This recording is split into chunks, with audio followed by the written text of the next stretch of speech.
Good morning, everybody. It's an honor to be here to participate in the continuing of a long relationship with the Republic of Korea.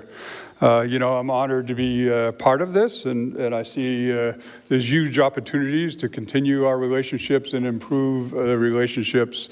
The good news is following the minister is I have a lot of the similar things to talk about, and I do welcome the minister to the United States. As you probably all know, our partnership with the Republic of Korea is front and center with our national defense strategy.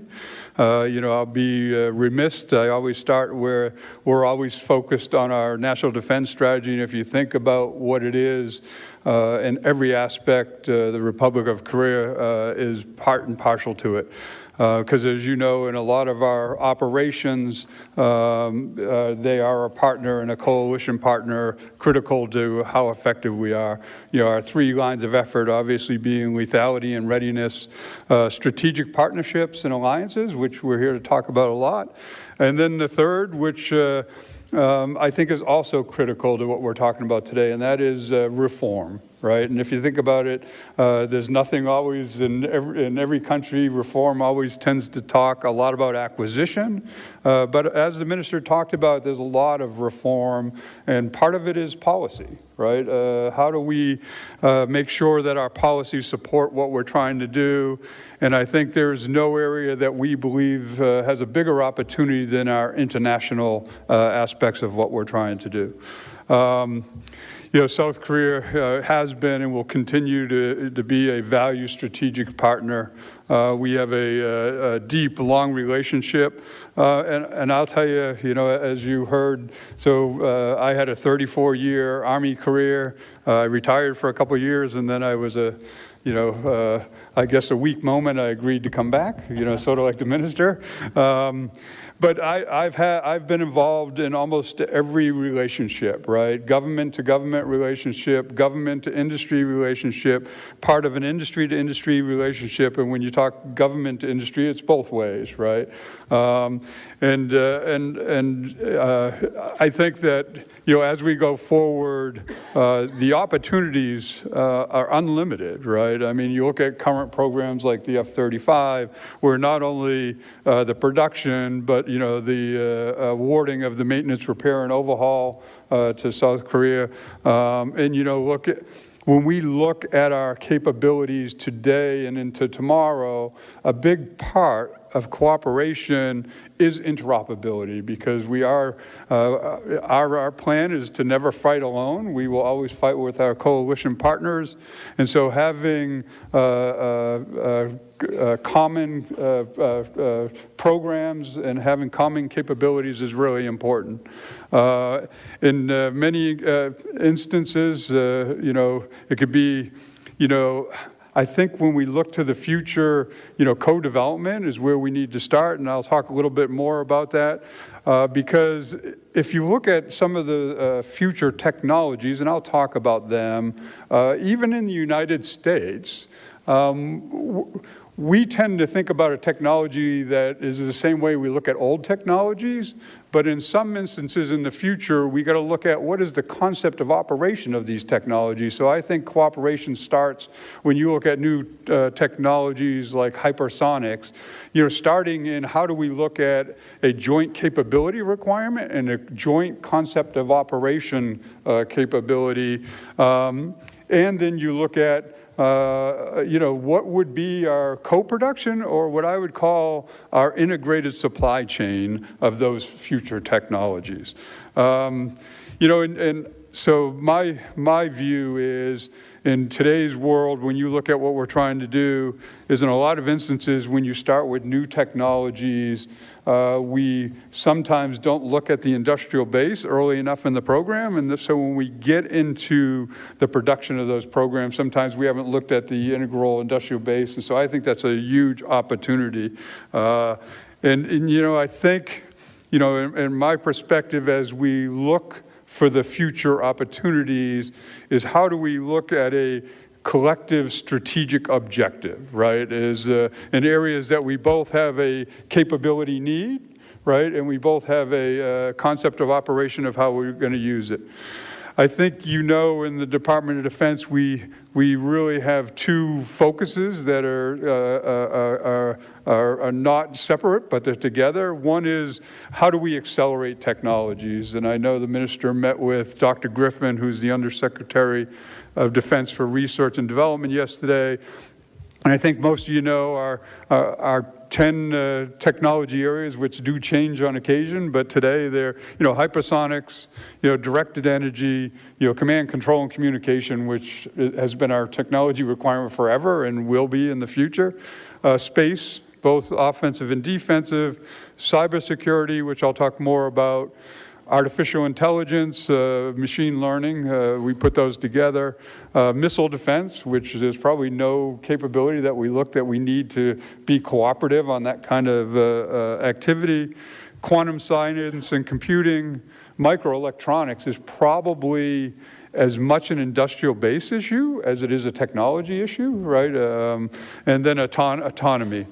And then the second thing that we're focused on in the department, which I think is part and parcel, is then how do we, speed acquisition, right? And if you look at the things that we look at as speed and acquisition, a lot of it does go to reform and policy and how do we do better. And in almost every instance, which I guess I wasn't paying as much attention to until the job I have, is as much as it's a Department of Defense thing, it's across the federal government, right? I mean, there's other agencies, whether it be the Office of Management and Budget or the Department of State, that they all have to be together on most of the instances when we're looking at how do we do better. And then you look at other areas that we're focused on, as the minister talked about, is how do we improve the overall contracting procurement processes? And then, as you can tell, I talk about it a lot, is how do we collectively across the world have what we call a resilient and secure industrial base, right? And I'll talk a little bit more about that. And then the other place we look at is how do we make sure we train our people to do the job. So I think a good example of the other kinds of things we got to think about is this idea about how do we secure our industrial base, right? Probably a lot of you have heard that in the United States we're on this path that how do we certify our industry to say that they're cyber compliant.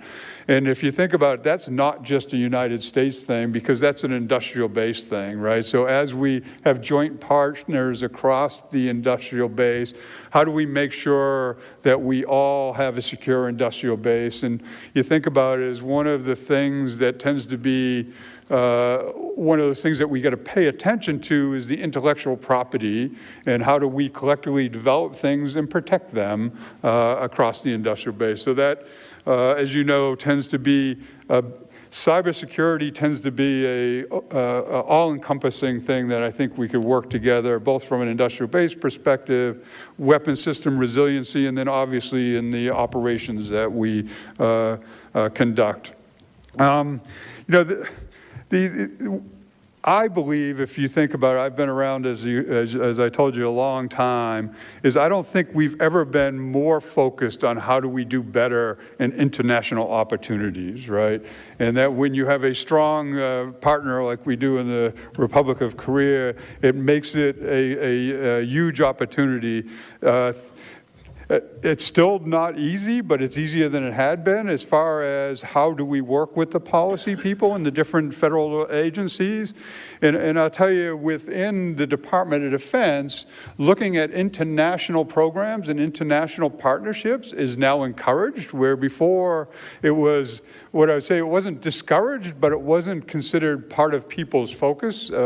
One of my bosses, the Undersecretary of Defense for Acquisition and Sustainment, Ms. Lord's priority is whenever we do things, how do we make sure we think from the beginning of a weapon system, how do we make it international cooperative program, right? So how do we make sure things are exportable or we are in a joint development opportunity? Again, I really do think, our opportunities are plentiful.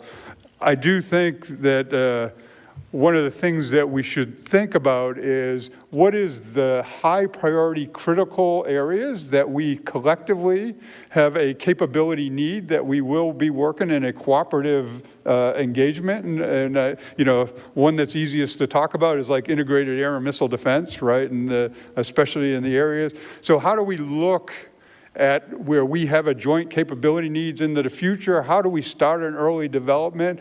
To include what are the concept of operations, right, on how we would use that technology. And then I think as we look at those technologies and then we look at what would look like from a United States Republic of Korea integrated industrial base capability to best apply that capability, I think would be a huge opportunity. Some of the concerns I have in a lot of instances is we have a tendency to look at everything and anything, and we never get to progress.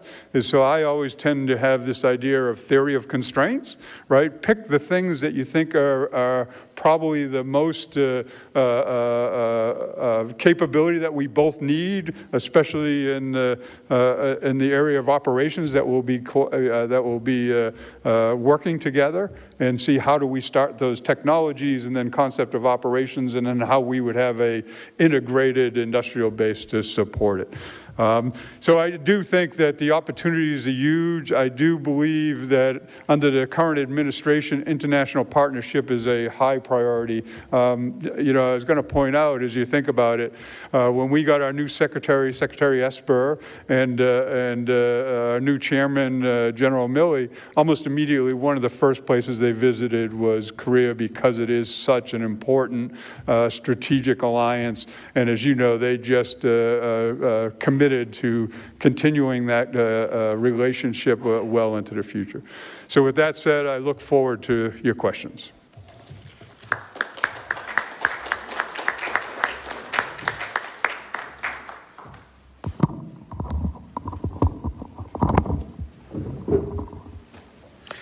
Well, thank you, gentlemen, both of you, for those remarks. Very interesting stuff. And I look forward to having the opportunity to give you a couple of questions, about 3 questions, before we turn to our audience. I think it's really quite interesting. We've had the privilege to host conferences here at CSIS in cooperation with DAPA for a number of years now. And I think this may be the point at which the conversation about defense industrial cooperation is maybe the most advantageous one that we could be having right now. As is mentioned, you know, there's a lot going on in the world. Korea has been, the Korean Peninsula has been a focal point of security thinking for an intense attention for a number of years, and that's been true now for a while, but it really seems like maybe the biggest opportunity for deepening the relationship right now may be in the defense industrial cooperation area. It's a huge priority, Kevin, as you mentioned, for the administration to expand U.S. industrial cooperation around the world. And I think there's huge opportunities with the maturing of Korean defense industry, their emergence as a major player in the global defense market, for there to be a lot of progress in this area. So my first question kind of follows up, Kevin, on a point you hit towards the end of your remarks, and that the minister also hit about identifying the key areas that look most ready for deepening bilateral cooperation. I think missile defense was mentioned potentially as one. And I know in previous sessions that we've had, there's been a focus between the two countries on autonomy and autonomous systems as an area of opportunity. During some of the discussions yesterday, there was also mentioned the attractiveness of the Koreans' advanced capabilities and display technologies and all the applications that might have. But I would start by asking the two of you for your thoughts on what you see as really ripe opportunities for deepening cooperation. And Minister, if you would like to start.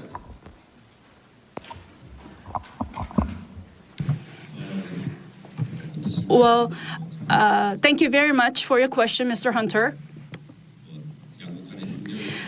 Regarding bilateral cooperation, there will be many areas, and we can think of many modes of cooperation.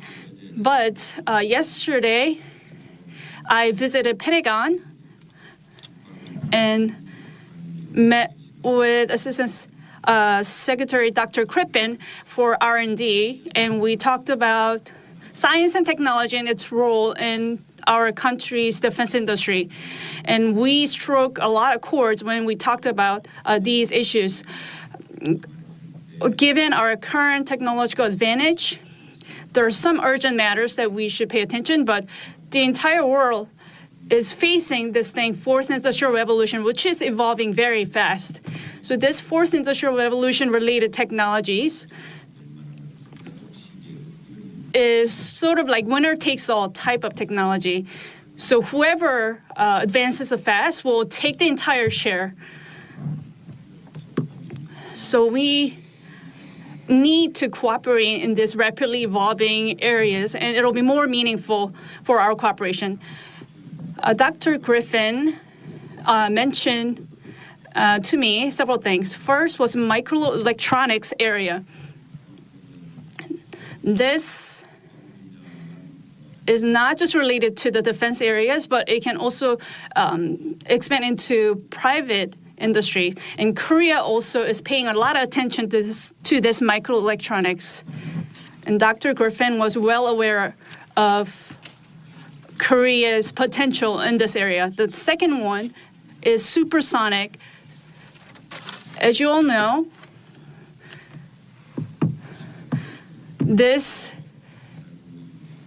it will be very important for missile defense and etc. Lastly, we agree that miniature satellites as a group format, that'll be a very important thing. But this is a high interest amongst DAPA, and we are looking at many vendors with high technologies. This is not so much known to the world, but we are currently having the fourth projects in Middle East regarding this miniature satellite.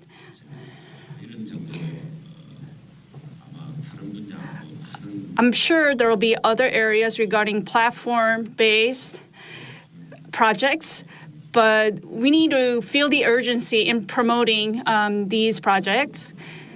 And these will be the core technologies, and we need to expedite our cooperation in these areas. I hope this helps and hope this answered your question. Thank you.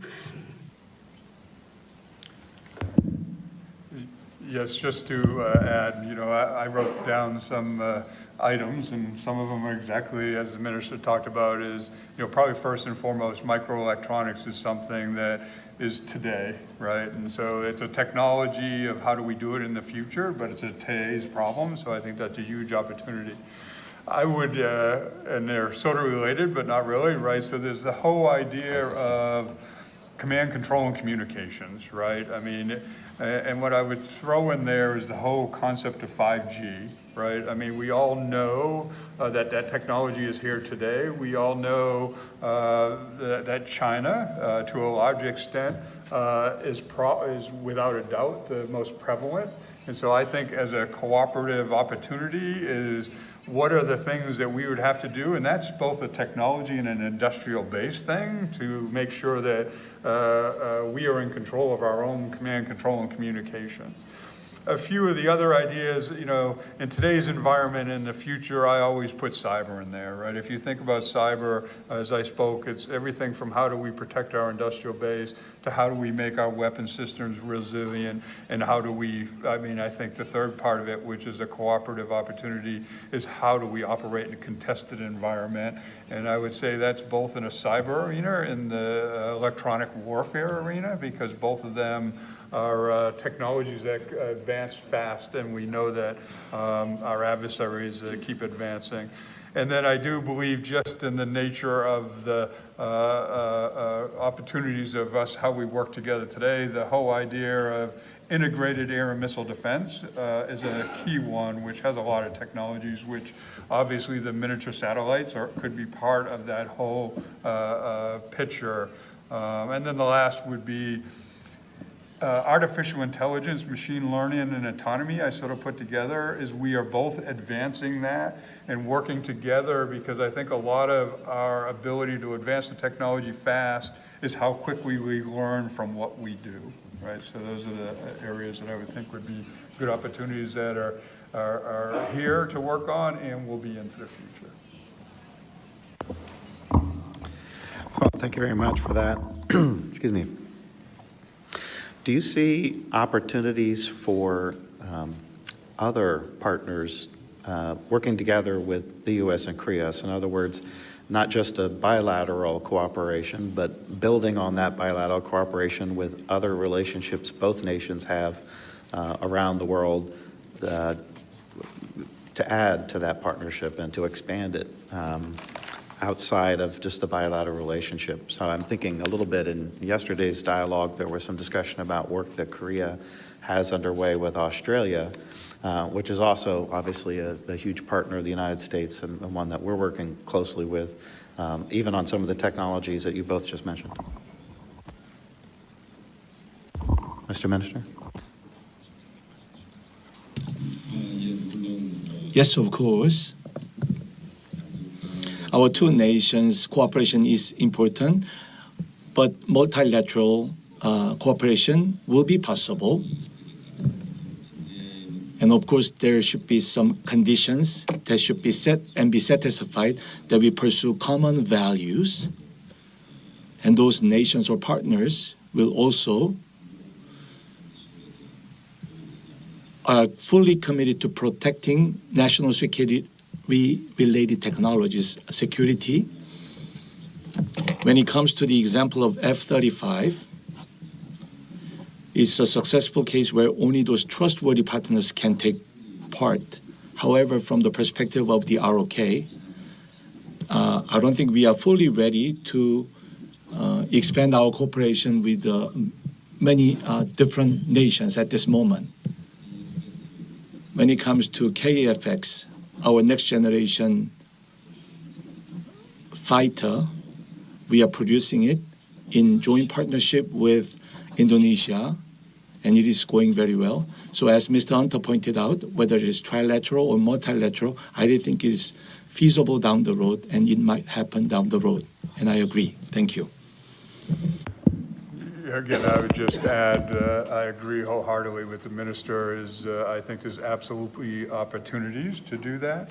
And I think in some instances, when you work on what is the co-development, you might see that there's opportunities where you go into what is the integrated industrial base, that maybe between the United States and the Republic of Korea, we don't have the most resilient industrial base for that technology, that we'd bring in other partners to fill those areas that were most critical. Probably 5G is one of those things that having a multinational opportunity could be a key thing.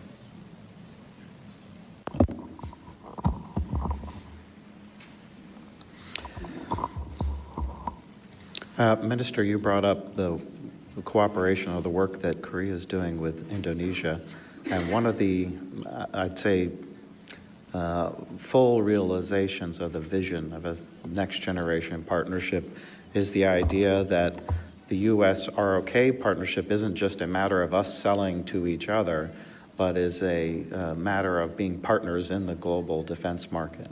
And do you see other opportunities? Indonesia is a good example, I think, because that next generation fighter, I think, sort of grew out of the T-50, which was a partnership between the U.S. and Korea. Do you see other opportunities, either in the technology space, other products or technologies that the U.S. and the ROK could partner on in third country markets, or just other countries that you see as natural partners that fit with both the U.S. and Korea in our industrial bases?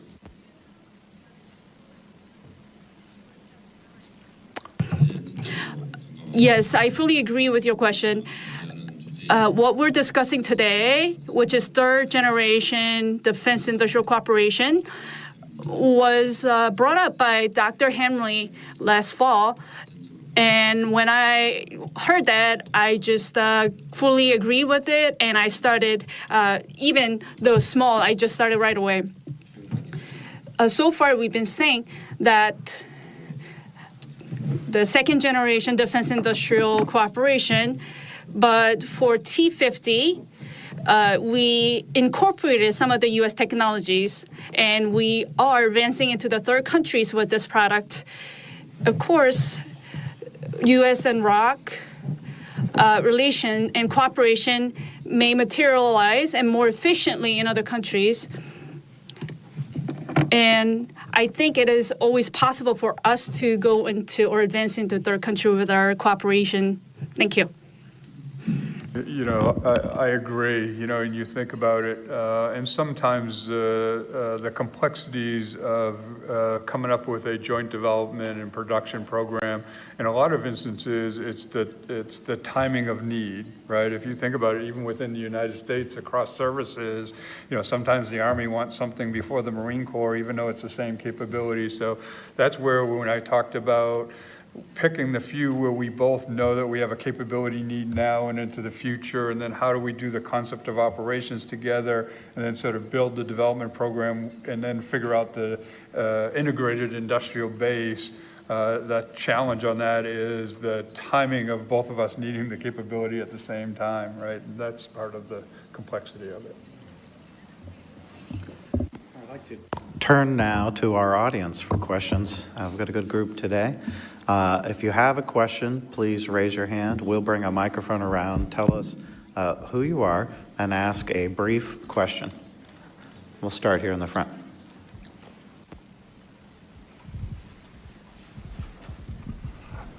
Chris McRae, economistasia.net. So I was lucky in 2017, I went to the first summit that Moon Jae-in spoke to an international audience. And it was on basically futures of technologies for places and cities, not specifically defense. But what was amazing was all the sorts of exhibits there. You know, I haven't seen stuff as advanced as that, apart from possibly sometimes at MIT. So I was wondering if the Koreans could maybe sort of square the circle. How do we link what citizens and defense can do? I mean, one thing which stood out absolutely amazingly is the ability to build technology suburbs for up to 500,000 people in 2 or 3 years, but to be a sort of complete 5G, IR4 space. And so that, you know, that has advantages for citizens, it has advantages for technology, defense, everything. So just wondering if there's a way to square that circle so we understand all these important futures from everyone's point of view. Yeah, that's a great question. I know the last week we had the Reagan National Defense Forum and a lot of events around that many of us attended, and there was a lot of discussion about the connectedness. Those who follow the discussions in the United States, the Chief of Staff of the Air Force has talked extensively about how in the future the systems that talk to each other are the systems that are going to make a difference, and those that don't will be very much less relevant in the future. So this idea of kind of connectedness, the Internet of Things, which is maybe the one buzzword we haven't yet hit, so I'm going to throw it on the table. I would love to hear the panelists talk about how they see that connectedness playing into the systems of the future and the possible partnership here.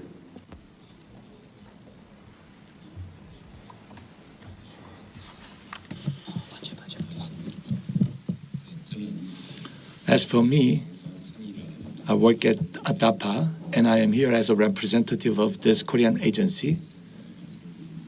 And I may sound not very broad visioned, but I think this kind of question can be better answered by a person who has a broad overview, but as a government official, allow me to share my personal view. Of course, I believe the future direction of society should be geared towards moving forward for the welfare of humankind. Of course, defense is important, but effectiveness and welfare and efficiency are all important. So integration should be pursued in consideration of all that. And we put it as ubiquitous city in Korean terminology, and all local autonomies will build a small or medium scale cities that have AI system fully built in. And I think it can even fully blossom into larger scale down the road. So when it comes to the general idea, I fully agree with you. Thank you. Yeah, I would add, you think about it, you specifically said the Internet of Things, right? So there's a lot of opportunity there. I mean, you don't go a day without hearing about the government's cloud opportunities, right?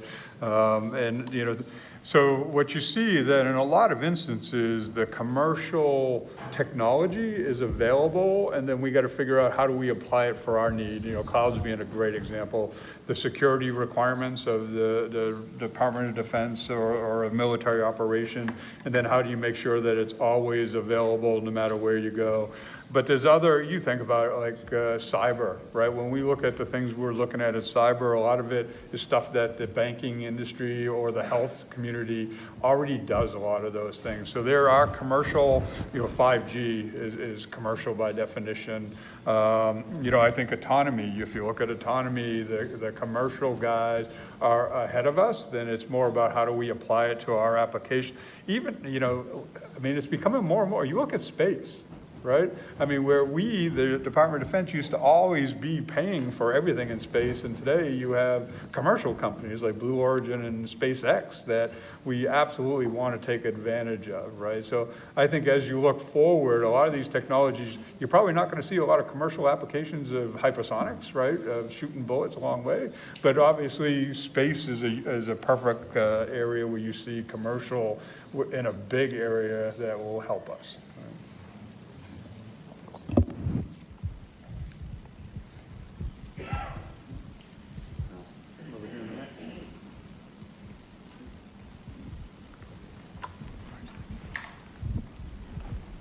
Good morning, John Anderson from AT&T. So as a telecom carrier, we do a lot of business internationally in South Korea with the telecoms there, SK, KT, LGU+.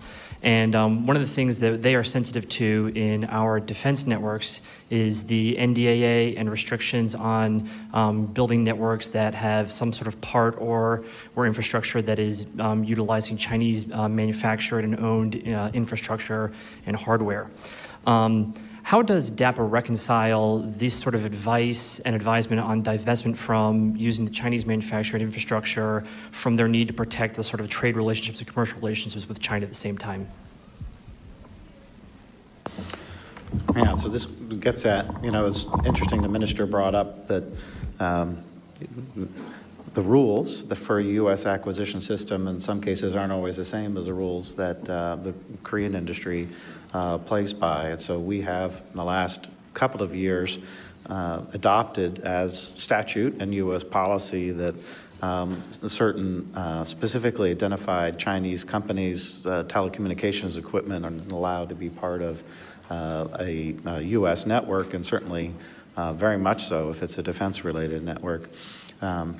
So I guess the question then, Minister, for you would be to what extent does the DAPA focus on the presence of Chinese technology in your networks, and what are the rules around that? And is there a possibility of having a common approach to the U.S. and Korea there?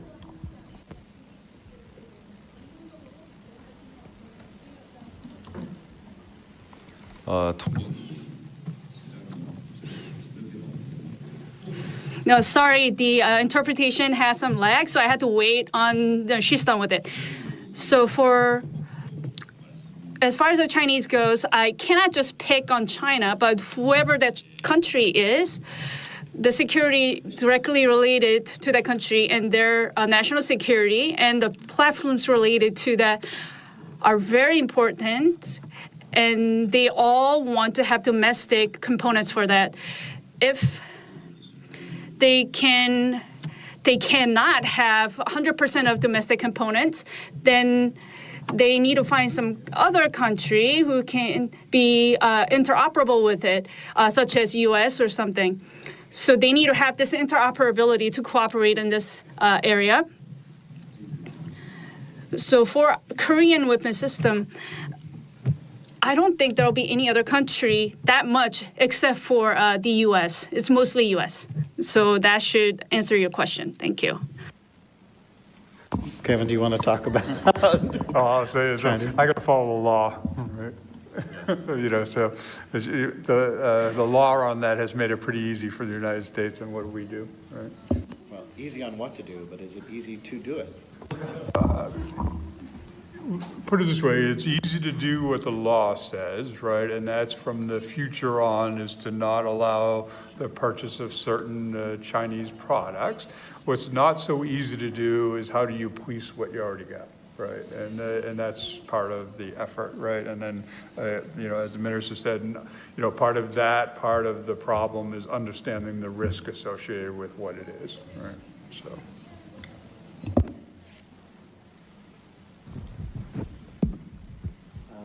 Gentleman closer to you. Good morning. I'm Hunter Shin, a male business newspaper in Korea. First of all, thank you for having this kind of meaningful conference today. I have a quick question to Assistant Secretary Fahey.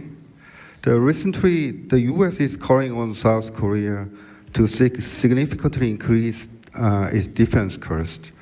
So if South Korea increases its share, do you plan to do something to improve its military defense capabilities?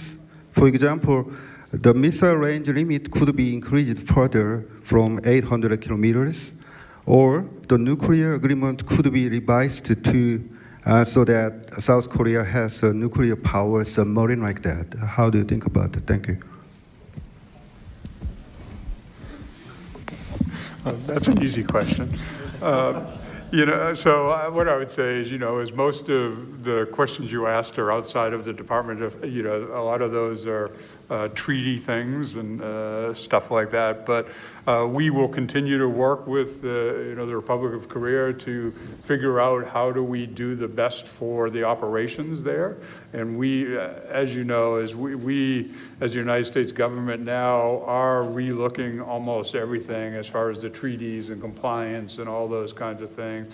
And as you know, one of our highest priorities is the modernization of the nuclear triad, right? So I think all those things are in play.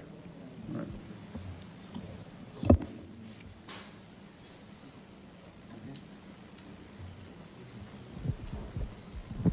Hi, George Root, Juliet Marine Systems.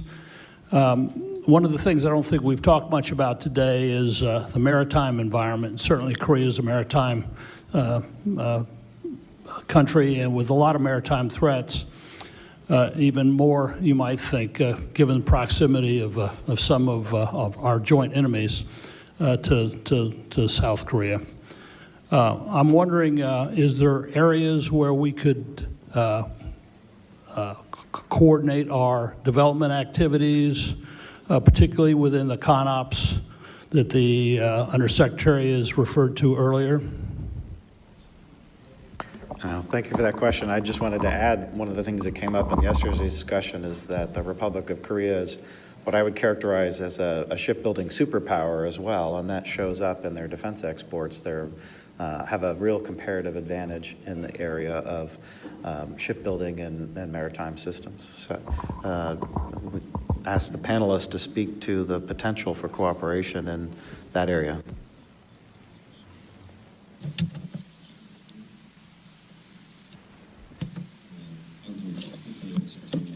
As Mr. Hunter pointed out, Korea, when it comes to the shipbuilding industry, we stand at top in terms of its capabilities. We have more than one company that does its job extremely well in that industry. As you know very well, the submarines that we didn't have in the past are being successfully developed, and we are even exporting some of them to other nations.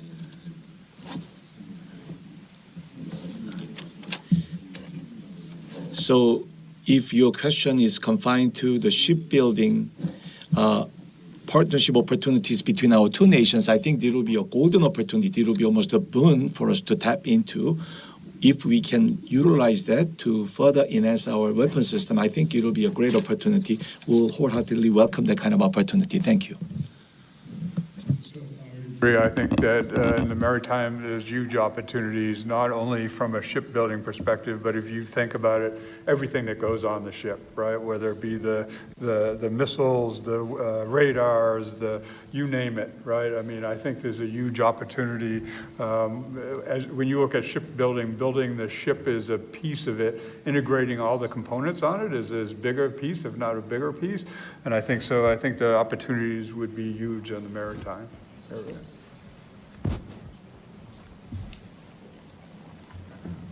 We're very heavily loaded on the right-hand side, that's fine. In the back? In the back? 안녕하십니까. LIG 넥스원의 Hello, my name is Sungbae Park from LIG Next One. Our company is involved in Korean weapons system development, and we're receiving many of the components and parts from the U.S. regarding this aspect. And we have a very good and solid relationship with the U.S., but regarding export license, it takes a long time and causes us a lot of hardship. So to strengthen cooperation between the two countries, I wonder whether there's any way to improve on this export licensing and time it takes. Thank you. Initiative of the administration starting from the earliest days and initiated directly by the president to expand exports of U.S. defense-related products and to streamline processes for that. I know that, Kevin's not really your day-to-day job, but I know you've at least seen that happening, and give some thoughts on it. Yeah, what I would say is that it has been what I would tell you, it is a high priority. It is something that they're looking at, is how do we improve the export-import, which is, as you know, there's a lot of pieces to that, right? One of it is, part of it is what can you export and import. So one of the things that we've done from an acquisition Department of Defense perspective is when you come up with a new requirement, one of the things you have to address up front is exportability of the equipment.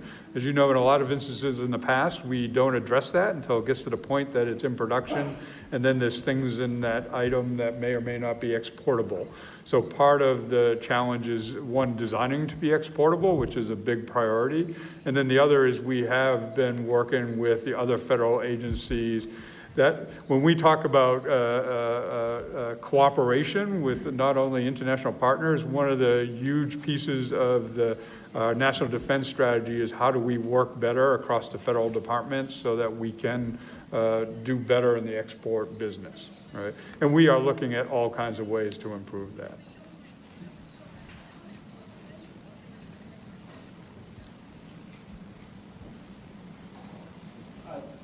Hold on, they'll get the mic to you.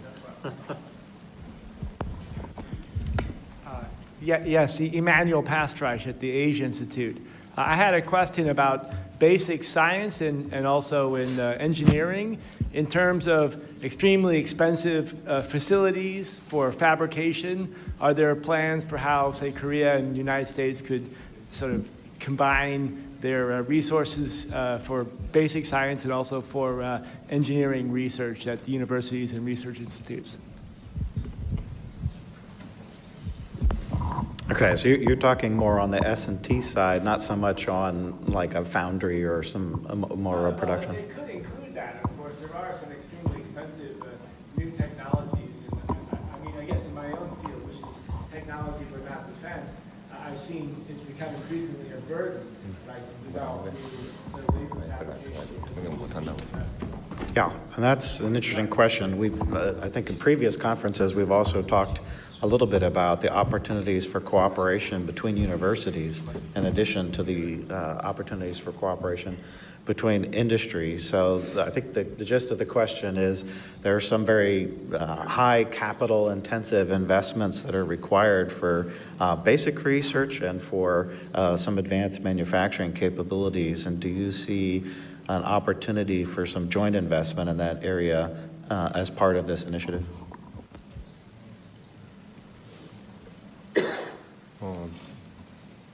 질문의 요지가 제가 정확하게 이해를 하고 If I understood your question correctly, of course, G2G joint research.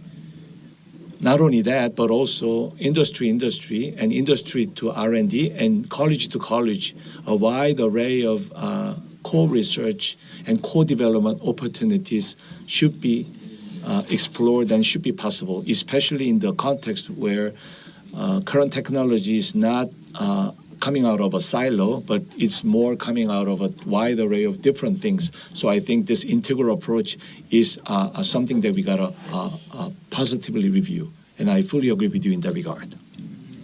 To add, right? So that was sort of some of the things I was talking about earlier. When you look at something like hypersonics, right, is we, the United States government, don't have a good industrial base. So if you looked at something like that as being a cooperative development program, part of what my vision would be is we'd also look at what is the industrial base infrastructure in both countries to make it, viable. I think there's quite a few examples of that, right? Is when you start building it up, what are the capabilities across the countries and where would you invest to come up with an integrated supply chain, right? And, just to further, that we do have quite a large cooperation with the Republic of Korea from not only industry to industry and college to college. Within the Department of Defense, there's all kinds of exchange programs that we have where they work in our labs and we work in their labs.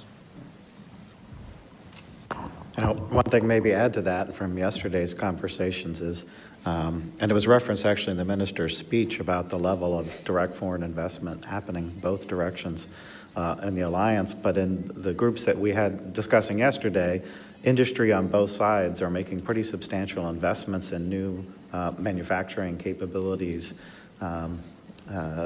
that are tying into advanced supply chains. There's a discussion about 787 advanced manufacturing facilities that have been built in Korea. And I know there's also a lot of Korean investment currently coming into facilities in the U.S. on the defense side as well. Here.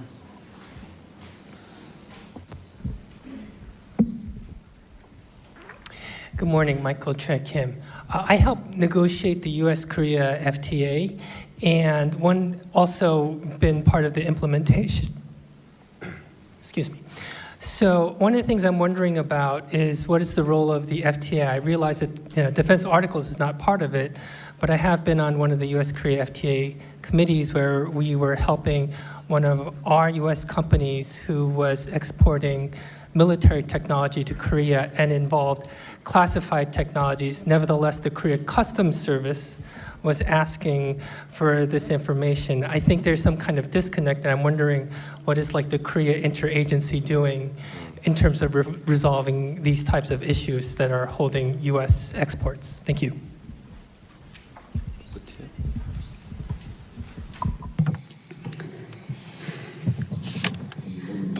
Well, this is the most difficult question that I got today.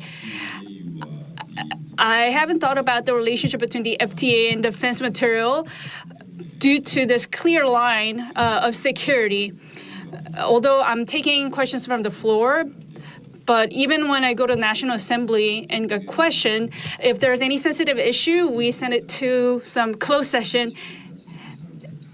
and non-relevant people will be kicked out of the floor at the National Assembly hearing. So I haven't prepared my answer regarding these lines of questions that might confuse you or might not be accurate. So I would like to limit my answer to here. Thank you and sorry.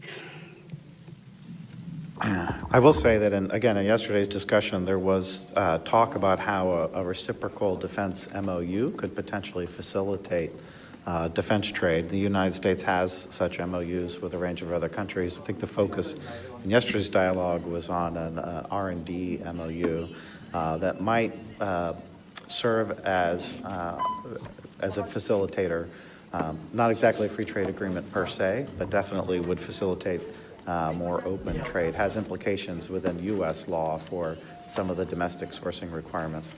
I think we have time for just one more question. I'm sorry, let's have this one in the back. So.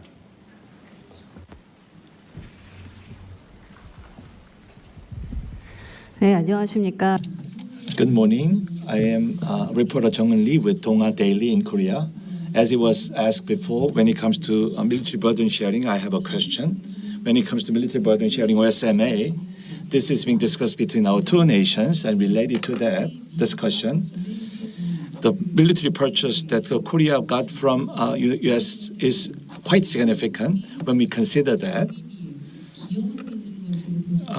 as a significant contribution to military burden. And I would like to hear from Mr. Secretary, what's your personal view? And as the negotiation goes ahead, if an increased purchase of military articles or more burden. So as it pointed out, and I know it's been a highlight of some of our previous conferences, that there's been substantial purchases of U.S. equipment by Korea, and that sets up obviously long-term partnerships, not only in development, production, but also in sustainment, and we see that in the data as well. So Kevin, if you could talk a little bit about what you see as the future prospect for Korean purchase of U.S. equipment and how you view that. You know, so the way I would look at it, right, so obviously as we develop our systems, most of our stuff would be available for purchase, but I think your idea is more of how would it be reciprocal, right? And that's where I believe is the best thing to do is when you have a early on program that identifies, hey, here, it tends to be, in my opinion, a timing of need, right? And when both countries need things at the same time and the state of development is what it is, then it's easier to come to an agreement that would be, you know, what could be considered an offset, right? And then that's where you could come to agreement of how to both countries' industrial bases capitalize on that cooperative agreement.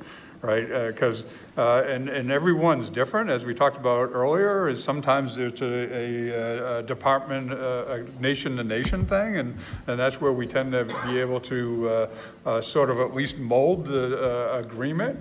In some instances, it's industry to industry, where the industries decide on how they could best work together, and then in a lot of instances, it's government to industry in both directions. As you know, as our industry either sells it as a direct sale or a foreign military sale. So that's why I think that there's so many different opportunities. What would determine what would be the offset is how was the opportunity originally constructed and when was it constructed? I think in many instances, the earlier you have the agreement, the better it is to have the right agreement across the board from an industry perspective and the department perspective.